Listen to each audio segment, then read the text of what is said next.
லூக்கா எழுதின சுவிசேஷ புத்தகம் 19வது அதிகாரத்துக்கு நேராக நம்முடைய கவனத்தை திருப்புவோம். லூக்கா 19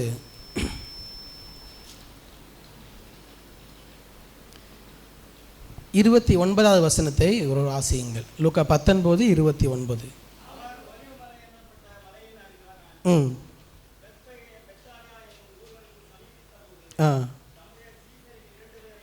தம்முடைய சீஷர்களில் 2 பேரை நோக்கி, அடுத்த வசனம் வாசிங்க. உங்களுக்கு எதிரே இருக்கிற கிராமத்துக்கு போங்கள், அதிலே பிரவேசிக்கும் போது மனுஷரில் ஒருவனும் ஒரு காலும் ஏறிராத கழுதை குட்டியை கட்டியிருக்க காண்பீர்கள், அதை அவிழ்த்து கொண்டு வாருங்கள். அல்லேலூயா. எல்லாரும் சேர்ந்து சொல்லுவோம் அல்லேலூயா. ஆமாம், இந்த காலை நேரத்தில் நமக்கு குருத்தோலை ஞாயிறு ஆராதனையாக இருக்கிறது. பாஸ்டர் அப்படின்னா என்னங்கிற கேள்வி உங்களுக்குள்ளே இருக்கலாம். நேற்று நம்ம பசங்கடெல்லாம் வீட்டில் இருந்தாங்க, 5 பேர் இருந்தாங்க. 5 பேர்கிட்ட கேட்குறேன் அப்படின்னா என்ன, அப்படி ஒன்று இருக்கான்னு கேட்குறாங்க பசங்க. அப்போனா நமக்கு அது என்னன்னே தெரியாமல் போயிடுச்சு. மேபி உங்களுக்கு அதை குறித்ததான தெளிவு இல்லாமல் இருக்கலாம். இது நம்ம சடங்காச்சாரமாக செய்வது அல்ல. இந்த குருத்தோலை ஞாயிறு, பாம் சண்டே, இது எதற்காகவென்றால் இயேசு கிறிஸ்து சிலுவையில் அடிக்கப்படுகிற அந்த வெள்ளிக்கிழமை, அந்த வாரத்திற்கு முந்தின வாரம் நடக்கக்கூடிய சம்பவங்கள் தான் இங்கே குறிப்பிடப்பட்டிருக்கிறது. ஆராதனையில் அண்ணன் சொன்னது போல இயேசு கிறிஸ்து கழுதையில் பவனி வருகிறார். ஒரு கழுதையில் பவனி வருகிறார். ஜனங்கள் எல்லாரும் கையில் குருத்தோலையில் வைத்து கொண்டு ஓசன்னா ஓசன்னா என்று இயேசு கிறிஸ்துவை பார்த்து பாடி புகழ்ந்து ஆராதிக்கிறார்கள். தங்களுடைய வஸ்திரங்களை எல்லாம் கழற்றி கீழே போட்டு இயேசு கிறிஸ்துவை வரவேற்கிறார்கள். இது எதற்கு அடையாளம் என்றால், இயேசு கிறிஸ்துவே ராஜா, இயேசு கிறிஸ்துவே ஆண்டவர் என்று ஜனங்கள் அங்கீகரிக்கிற ஒரு தருணம் தான் இந்த குருத்தோலை ஞாயிறு. இந்த குருத்தோலை ஞாயிறு அதற்காக தான் அவங்க அந்த குருத்தோலையெல்லாம் கையில் வைத்திருந்தாங்க. இன்றைக்கி அநேக சபையில் குருத்தோலையில் கையில் வச்சுட்டு என்ன பண்ணுறோம், நம்ம ரோட்லலாம் போகிறோம். அன்றைக்கு வைத்ததுக்கான கலாச்சாரம் வேறு. ஏனென்றால் ராஜாவை வரவேற்பதற்கு அவங்க என்ன பண்ணுவாங்கன்னா அந்த குருத்தோலைகளை கையில் வைத்து கொள்வார்கள். ட்ரெஸ் எல்லாம் கழட்டி என்ன பண்ணுவாங்க அப்படின்னா நல்ல விலை உயர்ந்த வஸ்திரங்கள் எல்லாம் போட்டு ராஜாவை வரவேற்பார்கள். ஒரு ராஜா நாட்டிற்குள் வரும் பொழுது அவனை புகழ்ந்து பாடி இப்படி தான் ஜனங்கள் வரவேற்பார்கள். அப்போது இயேசு கிறிஸ்துவுக்கு அப்படிப்பட்ட ஒரு வரவேற்பை ஜனங்கள் கொடுக்கிறார்கள் என்றால், இது அந்த காலகட்டத்தில் மிக முக்கியத்துவம் வாய்ந்த ஒன்றாக பார்க்கப்பட்டது. இயேசு கிறிஸ்துவே ராஜா, இயேசுவே மேசியா என்று ஜனங்கள் ஏற்றுக்கொண்ட ஒரு தருணம் எப்பொழுது வென்றால் சிலுவைக்கு முன்பதாக அந்த வாரத்தில் நடைபெற்றது. அதைத்தான் குருத்தோலை ஞாயிறாக இன்றளவும் சபைகளிலே நாம் அதை கொண்டாடி வருகிறோம். எதற்காக கழுதையில் வருகிறார்? ஒரு ராஜா குதிரையில் வருகிறார் என்றால் போருக்கு செல்லுகிறார் என்று அர்த்தம். கழுதையில் வருகிறார் என்றால் முடிச்சுட்டு திரும்பி வரான்னு அர்த்தமா? கழுதையில் வந்தால் அங்கே சமாதானம் என்று அர்த்தம். அங்கே போருக்கு அல்ல, சமாதானத்தை ராஜா கொடுக்கிறார். அதனால தான் இயேசு கிறிஸ்து பிரின்ஸ் ஆஃப் பீஸ் அப்படின்னு சொல்லுவோம். சமாதானத்தின் பிரபு என்று எதுக்கு சொல்லுகிறேன்னா, அதை சிம்பாலிக்காக காட்டுவதற்காக தான் இயேசு கிறிஸ்து கழுதையில் அங்கே வருகிறதை நம்மால் பார்க்க முடியும். அல்லேலூயா. இந்த காலை நேரத்தில் இந்த குருத்தோலை ஞாயிற்றை நாம் கொண்டாடுகிற இந்த நாளில் நம்முடைய வாழ்க்கைக்கு இதிலிருந்து நாம் கற்றுக்கொள்ள வேண்டிய காரியங்கள் எப்போதுமே இந்த லூக்கா 19 அல்லது மத்தேயு 21 இந்த 2 வேத பகுதியில் தான் பெரும்பாலும் குருத்தோலை ஞாயிறுக்கு என்று நாம் தியானிக்கிற வேத பகுதிகள். ஆனாலும் நேற்று தேவனுடைய சமூகத்தில் அடைவ இதிலிருந்து இந்த வருடம் நாங்கள் கற்றுக்கொள்ள வேண்டிய காரியம் என்ன என்று ஜெபித்த பொழுது தேவனுடைய இருதயத்தில் தந்ததை உங்களோடு கூட பகிர்ந்து கொள்ள விரும்புகிறேன். நம்ம இதெல்லாம் நினைவு கூற வேண்டுமானால் கிறிஸ்தவம் என்றாலே நாம் நினைவு கூறுவது தான். அநேக காரியங்களை பார்க்க முடியும். கிறிஸ்மஸ் எதற்காக செய்கிறோம்? இயேசு கிறிஸ்துனுடைய பிறப்பை நினைவு கூறுவதற்காக. ஈஸ்டர் உயிர்த்தெழுந்த ஆராதனை, இயேசு கிறிஸ்து உயிர்த்தெழுந்ததை நினைவு கூறுவதற்காக. ஏன் எல்லாவற்றுக்கும் மேலாக ஆராதனை முடிவில் என்ன சொல்லுவோம் எல்லாரும் சேர்ந்து? என் ஆத்துமாவே கர்த்தரை ஸ்தோத்தரி, என் முழு உள்ளமே பரிசுத்த நாமத்தை ஸ்தோத்தரி, என் ஆத்துமாவே கடைசி என்ன சொல்லி முடிக்கிறோம்? மறவாதே கர்த்தர் செய்த சகல உபகாரங்களையும் மறவாதே. ஏன்னா நாம் இது எல்லாம் நினைவு கூற வேண்டும் என்று இயேசு கிறிஸ்து தேவன் வேதத்தில் கற்றுக் கொடுத்திருக்கிறார். தேவனுடைய பந்தி எதற்காக செய்கிறோம்? கிறிஸ்துவின் பாடு மரணத்தை நினைவு கூறும்படியாகத்தான் செய்கிறோம். நம்ம எடுக்கும் பொழுது பந்தியில் அப்பமும் ரசமும் இயேசு கிறிஸ்துவினுடைய அப்பமாகவும் இயேசு கிறிஸ்துவினுடைய சரீரமாகவும் இரத்தமாகவும் மாறுகிறது இல்லை. அது நம்மளுடைய புரிதல் அல்ல. வேதம் தெளிவாக சொல்லுகிறது, இயேசு கிறிஸ்து இந்த உலகத்தில் வந்து மரித்ததை, இரத்தம் சிந்தினதை நினைவு கூறுவதற்காகத்தான் நாம் அந்த திருவிருந்து ஆராதனையில் பங்கு பெறுகிறோம். அப்படி பார்க்கும் பொழுது இயேசு கிறிஸ்துவே ஆண்டவர் என்று பிரகடனப்படுத்தின, புகழ்ந்து பாடின இந்த குருத்தோலை ஞாயிற்றில் நாம் நினைவு கூர்ந்து திரும்பி பார்க்க வேண்டிய காரியம் என்னவென்று சொல்லும் பொழுது, ஜனங்கள் இயேசு கிறிஸ்துவை ராஜா என்று பார்த்து அவரை தன்னுடைய வாழ்க்கையின் ராஜாவாக, தன்னுடைய வாழ்க்கையை ஆளுகை செய்கிற கடவுளாக, ஒரு மெய்ப்பனாக, இரட்சகராக, மேசியாவாக ஜனங்கள் பார்த்த ஒரு தருணம். அதை நினைவு கூறுவது தான் நம்முடைய குருத்தோலை ஞாயிறு ஆராதனை. அப்போ இந்த ஆராதனையில் பங்கு பெற்று கொண்டிருக்கிற, ஆராதனையில் இருக்கிற நீங்களும் நானும் இந்த ஞாயிறு ஆராதனையில் நினைவு கூற வேண்டியது என்னவென்றால், என்னுடைய வாழ்க்கையில் எனக்கு இயேசு கிறிஸ்து தான் ஆண்டவராக இருக்கிறாரா? என்னுடைய வாழ்க்கையின் எல்லா பகுதிகளிலும் அவர் தான் ஆண்டவராக இருக்கிறாரா? அல்லது அவர் ஆண்டவர் என்று நினைத்து கொண்டு நான் என்னுடைய வாழ்க்கை எல்லாவற்றையும் செய்து கொண்டிருக்கிறேனா? அதை யோசிக்கும் பொழுது 4 காரியங்களை வேகமாக 4 நபர்களிடத்தில் நாம் கற்றுக்கொள்ள வேண்டிய காரியங்கள் இருக்கிற கொஞ்ச நேரத்தில் வேகமாக சொல்லி முடிக்கிறேன். முதலாவது, நாம் வாசித்த 29வது வசனத்தில் நம்ம பார்க்கிறோம், இயேசு கிறிஸ்து அவருடைய சீஷர்களை பார்த்து சொல்லுகிற ஒரு காரியம். வசனம் உங்களுக்கு இருக்கும், நீங்கள் பார்ப்பீங்க. 2 பேரை பார்த்து சொல்கிறாரு, நீங்கள் பக்கத்தில் இருக்கக்கூடிய கிராமத்திற்கு போங்கள். பக்கத்தில் கிராமத்துக்கு போங்கள். கிராமத்துக்கு போய் என்ன பண்ணணும், அங்கே ஒருவராலும் ஒரு காலும் ஏறிராத கழுதை குட்டியை கட்டியிருக்க காண்பீர்கள். அதை அவிழ்த்து கொண்டு வாருங்கள். அதை ஏன் அவிழ்க்கிறீர்கள் என்று யாராவது கேட்டால் நீங்கள் என்ன சொல்லுங்கள்? என்ன சொல்லணுமா? அது ஆண்டவருக்கு வேண்டும். அதுதான் இயேசுவை ஆண்டவராக ஜனங்கள் பார்த்ததை நமக்கு காட்டுகிற ஒரு இடம். எங்கேயுமே ஆண்டவர் என்று இயேசு சொல்ல மாட்டார் தன்னை. இங்கே சொல்லுகிறார், அது ஆண்டவருக்கு வேண்டும் என்று சொல்லுங்கள் என்றார். அடுத்து 32வது வசனத்தை ஒரு வாசியுங்கள். அனுப்பப்பட்டவர்கள் போய் தங்களுக்கு அவர் சொன்னபடியே கண்டார்கள். போதும். அனுப்பப்பட்டவர்கள் உடனே போய் இயேசு கிறிஸ்து தங்களுக்கு சொன்னபடியே அங்கே கண்டார்கள். இன்னும் அடுத்து வாசிக்கும் பொழுது, இயேசு கிறிஸ்து சொன்னதை அவர்கள் உடனடியாக செய்கிறார்கள். அப்போ முதலாவது, இயேசு நம்முடைய வாழ்வின் ஆண்டவர் என்று சொல்லும் பொழுது, நாம் அவர் ஆண்டவர் என்றால் நம் முழுவதையும் அவருக்கு அர்ப்பணிக்கிற ஒரு வாழ்க்கை, அதுதான் அவரை ஆண்டவராக ஏற்றுக்கொண்ட ஒரு வாழ்க்கை. அவருடைய வாழ்க்கையின் ஆண்டவர்னா, ஒரு ராஜா என்றால் ஜனங்கள் எல்லாரும் அர்ப்பணிக்கப்பட்ட ஒரு வாழ்க்கை வாழ்வார்கள் ராஜாவினுடைய வார்த்தைக்கு எல்லா விதத்திலும். இப்போ முதலாவது, எதில் நம்முடைய அர்ப்பணம் தேவை? இயேசுவை ஆண்டவர் என்று எதில் நாம் காட்ட முடியும் என்றால், அவருடைய வார்த்தைக்கு நம்மை அர்ப்பணிப்பது, தேவனுடைய வார்த்தைக்கு நம்மை அர்ப்பணிப்பதில் அவரே ஆண்டவர் என்பதை நாம் பிரகடனப்படுத்துகிறோம். வார்த்தையினால் அல்ல, அவருடைய வார்த்தைக்கு அர்ப்பணித்து கீழ்ப்படிவதனால் நீரே என்னுடைய வாழ்க்கையின் ஆண்டவர் என்பதை காட்டுகிறோம். ஒரு கணவன் மனைவி எடுத்துக்கொள்ளுங்கள். கணவன் தான் என்னுடைய வாழ்க்கையின் ஆண்டவர் என்று மனைவி எப்படி காட்ட முடியும்னா, அவர் சொல்கிறத கேட்கறது மூலமாக தான். இல்லை சொல்கிறதெல்லாம் கேட்க மாட்டேன், ஆனால் நீ தான் என்னுடைய வாழ்க்கையின் ஆண்டவர்னா அது அல்ல.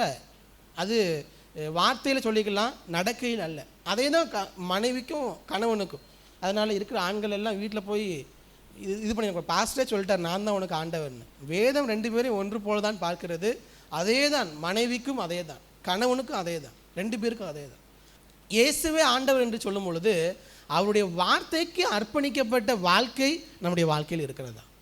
அவருடைய வார்த்தைக்கு அர்ப்பணிக்கப்பட்ட ஒரு வாழ்க்கை. நீங்கள் செய்கிற எல்லாவற்றிலும் தேவனுடைய வார்த்தைக்கு கீழ்ப்படுகிற ஒரு பழக்கம், ஒரு குணாதிசயம் உங்களுடைய வாழ்க்கையில் இருக்கிறதா இல்லையா என்பதை யோசித்து பார்த்தால் அவர் உங்கள் வாழ்க்கையில் ஆண்டவராக இருக்கிறாரா இல்லையாங்கிறத நீங்கள் கண்டுபிடிச்சிடலாம். நம்ம பாட்டு பாடுகிறோம், இயேசுவே ஆண்டவர், எல்லாரும் தெரியும் நினைக்கிறேன். இயேசுவே ஆண்டவர், போதும் போதும், எல்லாரும் பாடுகிறோம். அவர் ஆண்டவரா? என்னுடைய வாழ்க்கையில் இயேசு தான் ஆண்டவரானா, அவர் வார்த்தைக்கு நீங்கள் கீழ்ப்படிஞ்சிங்கன்னா உங்கள் வாழ்க்கைக்கு அவர் தான் ஆண்டவர். அவருடைய வார்த்தைக்கு உங்களை அர்ப்பணித்தீர்கள் என்றால் அவர் தான் உங்கள் வாழ்க்கையின் ஆண்டவர். அப்போது இந்த காலை நேரத்தில் நீங்கள் நிதானித்து பார்க்கிறது, என் வாழ்க்கையில் ஆண்டவர் சொன்ன எல்லா வார்த்தைக்கும் கீழ்ப்படுகிற மனப்பக்குவம் எனக்கு இருக்கிறதா?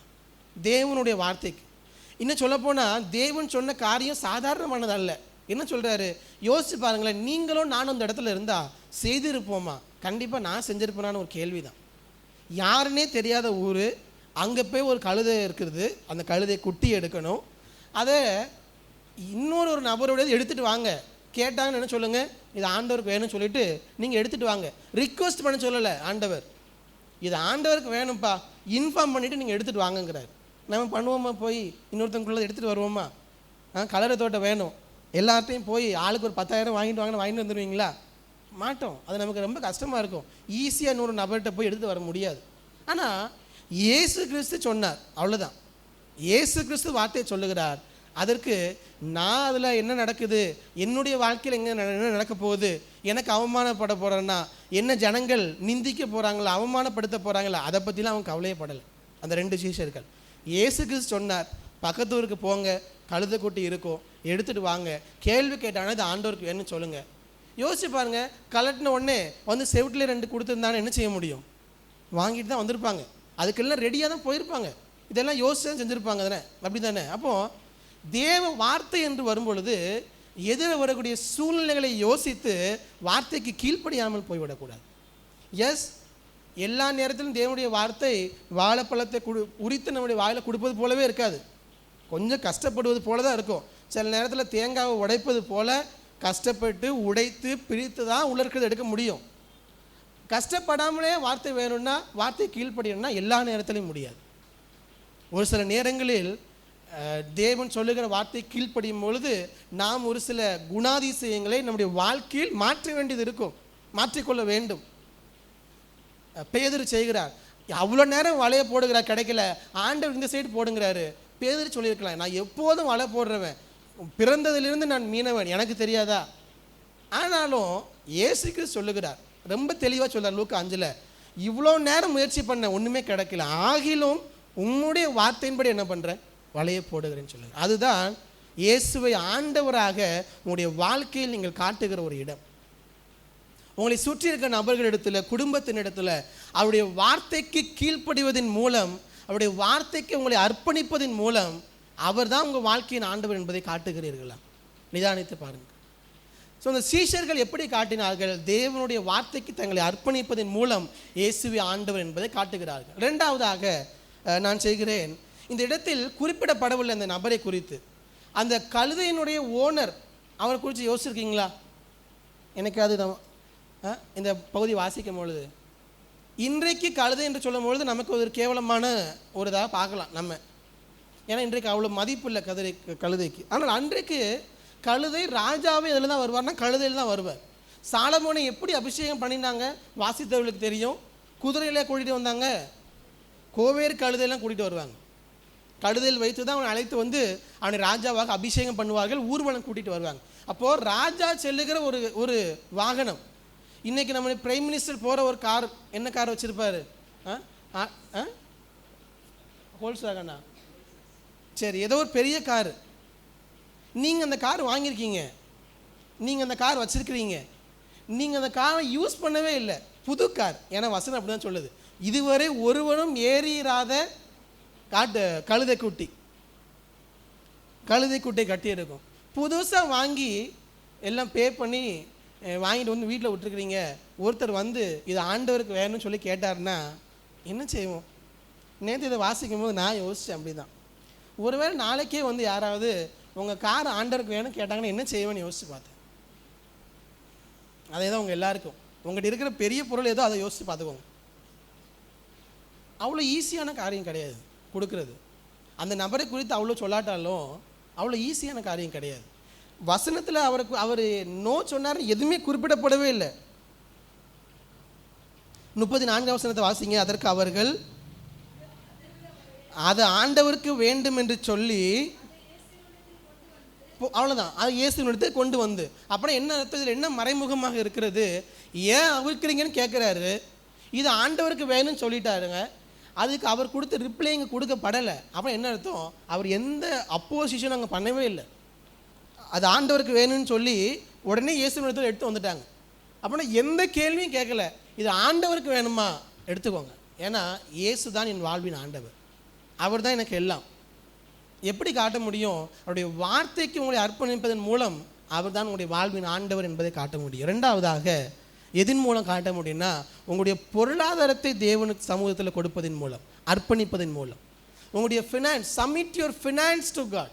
உங்களுடைய பொருளாதாரத்தை, உங்களுடைய வருமானத்தை தேவனுக்கு அர்ப்பணிப்பதன் மூலம் உங்கள் வாழ்க்கையில் தேவன் தான் ஆண்டவர் என்பதை நீங்கள் சொல்ல வேண்டாம், காட்ட முடியும். இன்றைக்கு அநேகர் இயேசுதான் என்னுடைய வாழ்க்கையின் ஆண்டவர்னு சொல்லுவோம். ஆனால் தேவனுக்கு நம்மால் கொடுப்பதற்கு முடியலைன்னா என்ன அர்த்தம்னா அந்த பணம் நமக்கு ரொம்ப முக்கியங்கிற எண்ணம் இருக்குது, அதனால தானே கொடுக்க முடியல அநேக நேரங்களில். அப்போது அந்த சின்ன பணத்தில் கூட ஆண்டவரை நம்மால் நம்ப முடியலன்னா நம்ம மொத்த பொருளாதாரத்தில் ஆண்டவரை எப்படி நம்ப முடியும்?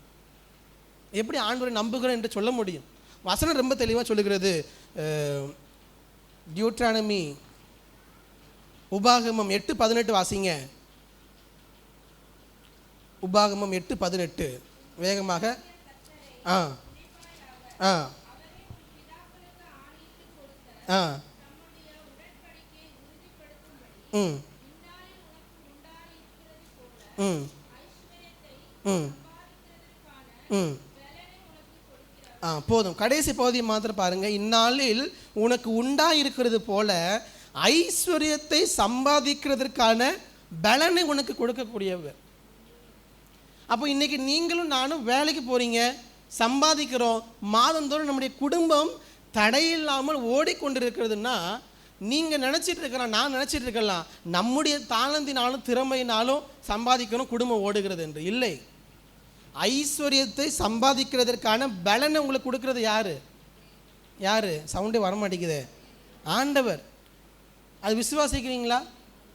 நேற்று தான் பேசிகிட்டு இருக்கும்போது சொன்னாங்க, அங்கிள் தெரிஞ்ச ஒருத்தர் நல்லா இருந்தவர் திடீர்னு பின்னாடி இதாக ஆயிடுச்சு, படுத்த படிக்க ஆகிட்டு ஐசியூவில் இருக்கார், நிறைய பிஸ்னஸ் பண்ணி அவங்களுக்கு வேலைலாம் கொடுக்கக்கூடிய ஒரு நபர். அதனால் அடுத்த மாதம் சம்பாதிப்போமாங்கிறது நம்ம கையில் இல்லை. பாஸ்டர் ஏன் இப்படி பயங்காட்டி காசு கேட்குறீங்கன்னு சொல்லிடாதீங்க. நான் சொல்கிறது, உங்களுக்கு இங்கே கொடுக்கறதுக்கு மனசு இல்லைன்னா எங்கேயாவது கொடுங்க. நான் சொல்ல வர்றது பொருளாதாரத்தில் தேவனை நம்புங்க. அதுதான் உங்களுக்கு சபை மேல் நம்பிக்கை இருந்தால் சபையில் கொடுங்க. இல்லை உங்களுக்கு எங்கே நேரடியாக உங்களால் செய்ய முடியுதா செய்யுங்க, எனக்கு அதை பற்றி பிரச்சனையே இல்லை. எந்த பாஸ்டரும் சொல்ல மாட்டாங்க இங்கே தான் கொடுக்கணும்னு சொல்லுவாங்க. நான் சொல்கிறது, நீங்கள் உங்கள் பொருளாதாரத்தில் தேவனை எப்படி நம்புறீங்கன்னு சொல்ல முடியும்? உங்கள் வருமானத்தில் ஒரு பகுதியை அவருக்காக கொடுங்க, அவருடைய ராஜ்யத்துக்காக கொடுங்க. அதில் தான் ஆண்டவரே இது எல்லாவற்றையும் சம்பாதிப்பதற்கு நீ தான் எனக்கு உதவி செஞ்சு பலனை தந்தது நீர் தான். அதில் இந்த சிறு பகுதியை உங்களுக்காக என்ன பண்ணுறேன், நம்பி நீர் தான் பலன் தந்தீர், அதை உங்கள் கையிலே அர்ப்பணிக்கிறேன். அதில் ஒரு பகுதி. ஏன் நம்ம தசம பாகம் சொல்கிறோம்? வேதத்தில் பழைய ஏற்பாட்டில் நமக்கு கற்றுக் கொடுக்கப்பட்ட ஒரு முறைமை, அதனால அதை பின்பற்றுகிறோம். மல்கியா 3:10 இயேசுக்கு மல்கியா சொன்ன காரியம் ஆபிரகாமிலிருந்து அநேகர் செய்கிறதை பார்க்கணும். புதிய ஏற்பாடு வரும்பொழுது 10% என்று அல்ல, உதாரத்துவமாக நீங்கள் எவ்வளோ நாளும் கொடுக்கலாம், உதாரத்துவமாக. அதனால் நீங்கள் சபைக்கு கொடுக்குறீங்களா, வெளியே கொடுக்குறீங்களா, யாருக்காவது உதவி செய்கிறீங்களா, வாட் எவர் இட் மேபி, உங்கள் பொருளாதாரத்தில் ஆண்டவரை நம்புறீங்களா? அதுதான் என்னோட கேள்வி. உங்களுக்கு மட்டும் வைக்கிறேன், உங்கள் பொருளாதாரத்தை தேவ சமூகத்தில் அர்ப்பணிக்க தயாராக இருக்கிறீர்களா? இல்லை அர்ப்பணிக்க முடியலைன்னா ஆண்டவர்கிட்ட கேளுங்க. ஒருவேளை உங்களுக்கு அதில் கொஞ்சம் கஷ்டங்கள் இருக்கலாம், அதில் இன்னும் நம்ம வளர வேண்டியது இருக்குது. ஆண்டவர்கிட்ட கேளுங்க, ஆண்டவரே நீ தந்த பொருளாதாரம் இதை நம்பி உங்கள் கையில் கொடுக்கறதுக்கு எனக்கு கற்றுத்தாங்க, எனக்கு பலன் தாங்க, விசுவாசத்தை தாங்கன்னு கேளுங்க. ஏன்னா இந்த உலகத்தில் தேவன் பலனை தராமல் நம்மளால் எதுவுமே செய்ய முடியாது. இன்னொன்று, இது எல்லாமே யாருக்கு சொந்தமானதுன்னா அவருக்கு சொந்தமானதான். வசனம் வாசிக்கிறோம் இல்லையா, சகலமும் அவர் மூலமாயும் அவருக்கென்றும் படைக்கப்பட்டிருக்கிறது. அவரே அல்லாமல் ஒன்றுமில்லை, வானத்தையும் பூமியையும் உண்டாக்கினவர், எல்லாவற்றையும் ஆளுகிறவர் அவர் தான். அதனால் நமக்கு இருக்கிறது கொஞ்சமோ நிறையாவோ நம்ம கையில் இருக்கிற பொருளாதாரத்தில் தேவனுடைய சமூகத்தில் அர்ப்பணிக்க, தேவனுக்கு கொடுக்க தேவன் நமக்கு கிருபை தருவாராக. நான் சொல்கிறதுனால நீங்கள் யாரும் கொடுக்கலன்னு சொல்லலை. நம்முடைய சபை அநேக சபைகளுக்கு ஒரு முன்மாதிரியாகத்தான் இருக்கிறோம். நம்ம செக்ஷன்லேயே நம்ம அநேக சபைகளுக்கு முன்மாதிரியாகத்தான் இருக்கிறோம். எல்லா காரியங்களும் நீங்கள் அதிகமாக கொடுக்குறீங்க. ஆனால் இதில் நாம் திருப்தி அடைந்து விடக்கூடாது. உங்கள் பொருளாதாரத்தில் தேவனை அர்ப்பணிக்கிறீர்களா, தேவனை நம்பி இருக்கிறீர்களாங்கிறது உங்கள் மனசுக்கு தெரியும். உங்கள் பொருளாதாரத்துக்கு தேவன் நம்பி இருக்கிறீர்களா? இல்லைன்னா ஆண்டவர்கிட்ட கேளுங்க, என்ன இயேசுவே என்னுடைய வாழ்வின் ஆண்டவர், என்னுடைய பொருளாதாரத்துக்கும் நீர் தான் ஆண்டவர். இந்த மாதத்தில் நிறைய தேவைகள் இருந்தது எனக்கு. நான் ப்ரேயரில் சொன்னேன், பாஸ்டர் ஊருக்கு போனதுனால அங்கே அவங்க இருக்கிறதுக்கு ஒரு சோஃபா ஒன்று வாங்கணும்னு யோசித்தோம். அவங்க படுக்கிறதுக்கு பெட்டு அங்கே இல்லை, அதனால் ஒரு பெட்டு வாங்கணும், ஒரு காட்டு வாங்கணும். ஏன்னா ஆல்ரெடி இருந்ததெல்லாம் ரொம்ப இதாக இருந்ததுனால அங்கே இங்கே இருந்து பழகினால பாசமாக அங்கே இருக்க முடியல. சரி ஒன்று வாங்கலான்னு முயற்சி எடுத்தால் அது ஒன்றும் அவ்வளோ சாதாரணம் வாங்க முடியாது. அதுக்கு ஒன்றும் பெரிய பட்ஜெட் ஆகும். ஒரு காட்டு, ஒரு பெட்டு, ஒரு சோஃபா வாங்கினா எவ்வளோ செலவாகும். சரின்ட்டு நானும் அதெல்லாம் இருக்குது, இந்த மாதம் வாங்கணும். ஏன்னா இந்த மாதம் ஊருக்கு போயிட்டாங்க பாசமாக. சரி அதெல்லாம் இருக்கும் பொழுது தான் இந்த ஈஸ்டர் சர்வீஸை வெளியே வைக்கணும் பிளான் பண்ணோம். எஸ்எஃப்சிக்கு ஒரு நாள் சாப்பாடு கொடுக்குறேன்னு யோசித்தோம், ப்ரேயர் பண்ணேன். ஏன்னா ஆண்டவர் நடத்தினேன், அதில் ஆண்டவரை நம்பி முயற்சி எடுத்தோம். அது 3 நான் நீங்கள் சொன்னேன், எதுவுமே நான் வாங்கவே இல்லை. அங்கே தெரிஞ்ச ஒருத்தங்க ஒரு பெரிய வீட்டில் 3 பிள்ளைங்களுக்கெல்லாம் கல்யாணம் ஆயிடுச்சு. எல்லா பொருளும் நாங்கள் சும்மா வச்சுருக்கோம் பாஸ்டர், வேறு ஒரு சின்ன வீட்டுக்கு போகிறோம், இந்த கட்டில், பெட்டு, சோஃபா எல்லாத்தையும் நீங்கள் எடுத்துக்கிறீங்களான்னு ஒருத்தர் வந்து எல்லாத்தையும் கொடுத்துட்டு போயிட்டார். ஸோ எதுவுமே வாங்கலை. ஏன்னா அவ்வளோ டைட்டாக இருக்கும் பொழுது, உங்கள் பொருளாதாரத்தில் தேவனை நம்பும் பொழுது தேவன் நம்முடைய குடும்பத்தின் காரியங்களை சந்திக்க போதுமானவராக இருக்கிறார். அல்லேலூயா. அதனால் உங்களுக்கு யாராவது சோஃபா தருவாங்கன்னு சொல்லலை, உங்கள் பொருளாதாரத்தில் தேவனை நம்புங்க, அவ்வளோதான். உங்கள் பொருளாதாரத்தில் தேவனை நம்புங்க, அது நாம் கொடுப்பதின் மூலமாக வெளிப்படுத்த முடியும். அவர் தான் என்னுடைய பொருளாதாரத்தின் ஆண்டவர். அதுக்காக பெருசாக இல்லை, உங்களால் இயன்றதை தேவனுக்கு. ஏன்னா உங்கள் நிலைமை என்னென்னு ஆண்டவருக்கு தெரியும் இல்லையா, நீங்கள் என்ன நிலைமையில் இருக்கிறீங்க. அதனால் பொருளாதாரத்தில் தேவனை நம்புங்கள். 3வதாக பொருளாதாரத்தை தேவனுக்கு அர்ப்பணியுங்கள். 3வதாக அதே வசனத்தை வாசிக்கிறோம், லூக்கா 19. வேகமாக சொல்லி முடிக்கிறேன், டைம் இல்லை. 30வது வசனத்தை ஒரு வாசியுங்கள். அந்த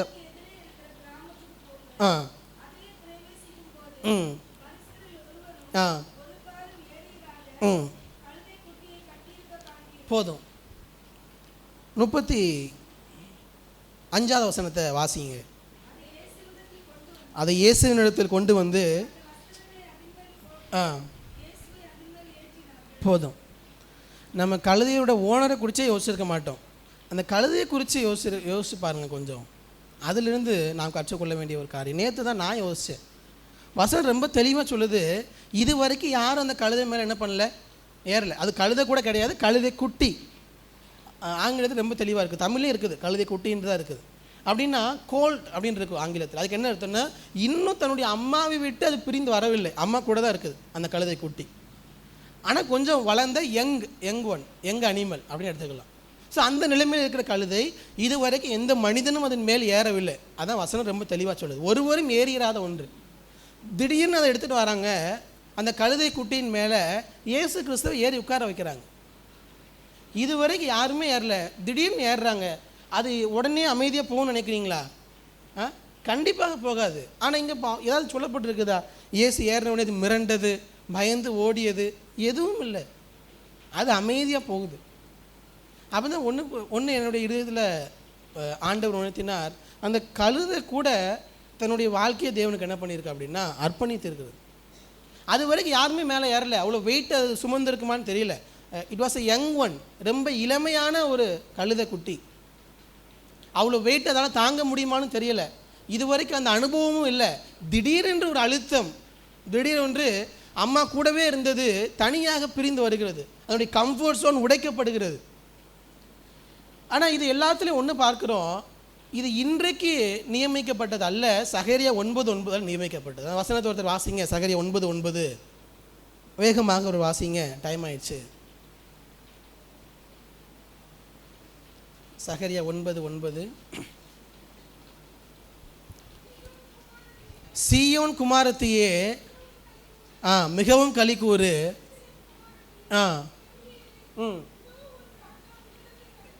இதோ உன் ராஜா உன்னிடத்தில் வருகிறார், அவர் நீதி உள்ளவரும் ரட்சிக்கிறவரும் தாழ்மை உள்ளவரும் கழுதையின் மேலும் கழுதை குட்டியாகிய மரியின் மேலும் ஏறி வருகிறவருமா இருக்கிறார். சகரியா 9:9 இயேசு பிறப்பதற்கு கிட்டத்தட்ட 520 வருடங்களுக்கு முன்பதாக எழுதப்பட்ட புஸ்தகம். இயேசு பிறப்பதற்கு, இயேசு பிறந்து 30 வருடம் கழித்து தான் அந்த கழுதையில் ஏறுறாரு. அப்போ அப்ராக்சிமேட்டாக ஒரு 550 வருடங்களுக்கு முன்பதாக சொல்லப்பட்ட வார்த்தை, இயேசு கிறிஸ்து கழுதை குட்டியின் மேல் ஏறி வருவார் என்று.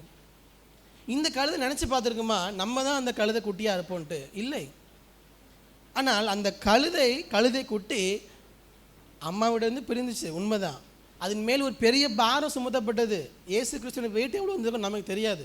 அதன் மேலே சுமத்தப்பட்டிருக்கு. எல்லாவற்றிலும் அது தன்னை அர்ப்பணித்ததினால் அந்த கழுத குட்டியின் மூலமாக 520 வருஷத்துக்கு முன்னாடி சொல்லப்பட்ட தீர்க்க தரிசனம் இந்த கழுதை குட்டியின் மூலமாக நிறைவேறிட்டு. எத்தனை பேர் நம்புறீங்க அது அந்த கழுதை குட்டிக்கு இதில் ஒரு பங்கு இருக்குதுன்னு? அப்படி தானே? ஒருவேளை அந்த கழுதை குட்டியினுடைய ஓனர் கொடுத்துருந்தாலும் அந்த கழுதை குட்டி அந்த கழுதை அதுக்கு ஒத்துழைப்பு கொடுக்கலன்னா வேற ஒரு கழுதை தான் எடுத்திருப்பாங்க. அப்போது உங்கள் தேவனுடைய வார்த்தைக்கு உங்களை அர்ப்பணிக்கிறதன் மூலமாக அவரே என்னுடைய வாழ்வின் ஆண்டவர் என்பதை காட்டலாம். உங்கள் பொருளாதாரத்தை தேவனிடத்துக்கு அர்ப்பணிப்பதன் மூலமாக அவரே என் வாழ்வின் ஆண்டவர் என்று காட்டலாம். மூன்றாவதாக உங்கள் வாழ்க்கையவே தேவனுக்கு அர்ப்பணிப்பதன் மூலமாக.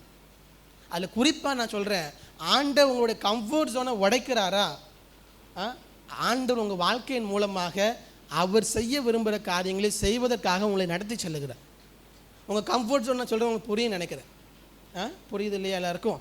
அந்த நீங்கள் எந்த பிரச்சனையும் இல்லாமல் ஒரு பாதுகாப்பாக நல்லா இருக்கிற ஒரு வாழ்க்கை ஆண்டவர் உடைக்கிறாரா?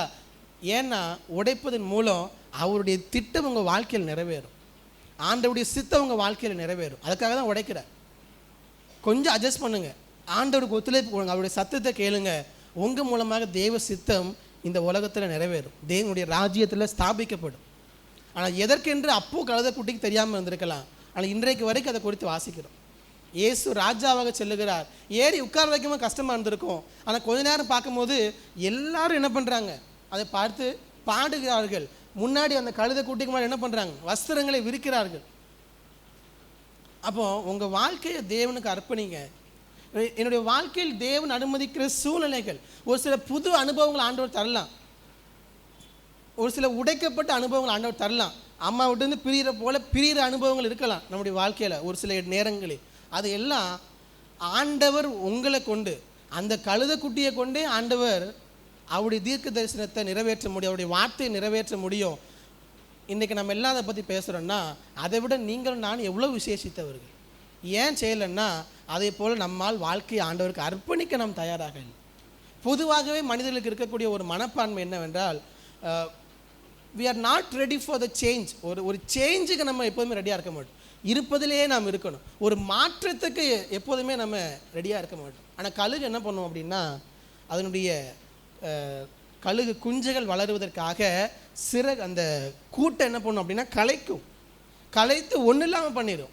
எதற்காகன்னா குஞ்சுகள் ஒன்றும் இல்லாமல் போவதற்காக அல்ல, அந்த குஞ்சுகள் அப்பொழுதுதான் பறக்க கற்றுக்கொள்ள முடியும்.